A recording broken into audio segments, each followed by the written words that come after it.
So, you might call me a conspiracy theorist, but I honestly think someone working at Boaer has gotten hold of the Xerox machine and has just pressed the Xerox machine on Parker's line of pens, because I'm aware I've seen a Boaer pen that's looking like a Parker 51.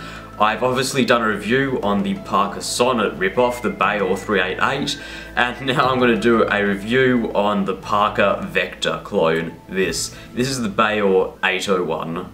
In terms of the Boaer pen that I've already reviewed, I'm actually coming in with higher hopes, because this pen, the ripoff of the Sonnet, I was really happy with. For a pen that costs, what, 1/70th of the price of a Parker Sonnet, I thought it was really nice to use. So, how does this pen compare to the Parker Vector? One thing that you should keep in mind throughout the whole review is that the Parker Vector is only $14, and while it might not be the most fun fountain pen to use, you are getting a pretty reliable and honestly a really nice writer for that $14, and at the end of the day, it is a Parker. The only real drawback for me was this awful step down on the grip, which is really sharp and it digs into your finger after a while. But apart from that, I really do enjoy using this pen. So how will this pen fare? A pen that costs about $2.60 or about 1/5 of the price of the proper Parker Vector. How will this pen fare? Let's find out. First of all, and as always, let's jump into the dimensions of the pen. So the pen is going to be about 13.5 centimeters capped, 11.7 centimeters uncapped, and 15.8 centimeters posted. So it is a tiny bit longer than the Parker Vector. Weight-wise, it's a lot heavier. It's 24 grams posted, 13.5 grams uncapped, and the grip is going to be ranging from about 7.5 to 9 millimeters, which is very similar to this. So in terms of the length, it's very nice. Once you post it, it's going to be hopefully long enough for most people. The only thing that will probably throw people off is probably the overall width of the pen, because this is not a thick pen.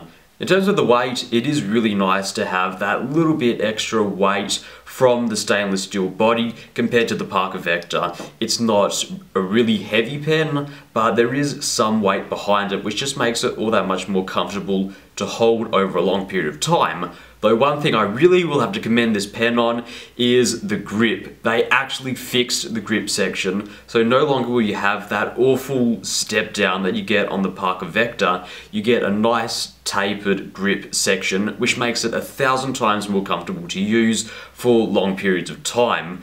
And honestly, Parker should have solved this a long time ago. This pen has been on sale for a long time, and honestly, Parker, when a fake knockoff is doing better in the ergonomics department, you really got to think and take a bit of a step back, because something ain't right there. So let's talk about the proper body of the pen. There's no plastic version. It's a stainless steel pen for $2.60, which is really nice to see. Stainless steel means this pen is sturdy. There is no way that you can break this pen. Honestly, it's put together well. I also got to commend it for the cap. The cap posts securely on the back of the pen. Nothing is knocking this off. If you open up the body of the pen, you get the standard Boaer converter. I believe it's standard international, and this will take a nice amount of ink. And that's pretty much the body of the pen. Really nice, really well built. Now, it's unfortunately the nib which really undoes most of these Chinese fountain pens, and this pen is no exception, especially when you compare it to a proper Parker like this. So what do I mean? Well, usually a lot of these cheap Chinese fountain pens have really bad reliability issues. This pen especially suffers from a lot of hard starts, dry starts. Even when I stop writing with this pen for a few minutes, I can come back, start writing, and no ink will come out, which is such a shame because the nib of the pen is really nice. This one is a fine, and it's more like a Japanese medium. and I must say it's ground it to be really smooth. It's nice. It doesn't feel like a Parker, it doesn't feel like super high quality, but it is nice. There's no scratchiness to it or anything. And in terms of wetness, it is a pretty wet pen and it will keep up with writing. There won't be any dryness throughout the writing. So it's such a shame that it all gets undone by these reliability issues. The Jinhao pens also suffer from this, so it is a shame. But when I need to take notes in class, I can't have these pens suffering from these dry starts. Another thing that I'll note about this pen is it is a pretty stiff nib. Like the Parker Vector, you're not going to get much line variation from it. There is a nib slit, but there is no breather hole like the Parker Vector. And when comparing the two nibs, it's only a little bit bigger than the Parker Vector. Welcome to the writing sample of... Always is nice to hear that sound.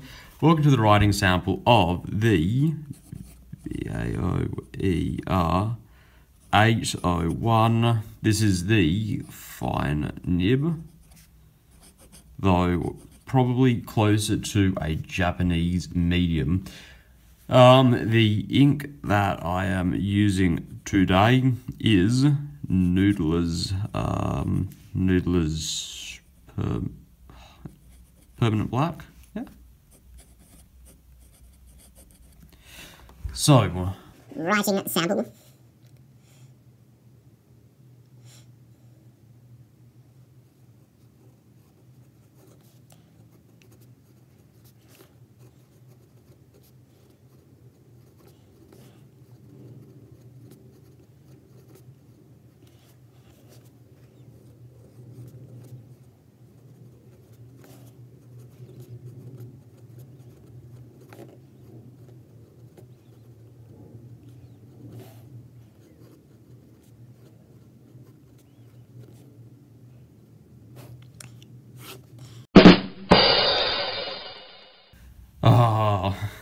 Never gets any better. Hope you guys can just bear with that. Why was the soda arrested? Because it tested positive for coke. That was a pretty enjoyable writing sample. I haven't gotten any skipping yet, and as I said, once you get it writing, it is a really nice writer. There is no line variation, really stiff nib. In fact, if we just have a look, a little bit of line variation, natural line variation, just the way the nib is grip is ground, but it's not noticeable when you are actually writing. In terms of putting down line variation, there's it with no pressure and slowly building up. No pressure and lots of pressure. It's not really noticeable at all. In terms of wetness, I did say this pen was wet enough. It certainly keeps up with the demand of ink, and if you look at that, that is nice. In terms of reverse writing, you can actually squeeze some nice reverse writing out of Bloody hell, throwing English out of the window. Reverse writing. Yeah, it's actually smooth. It's nice.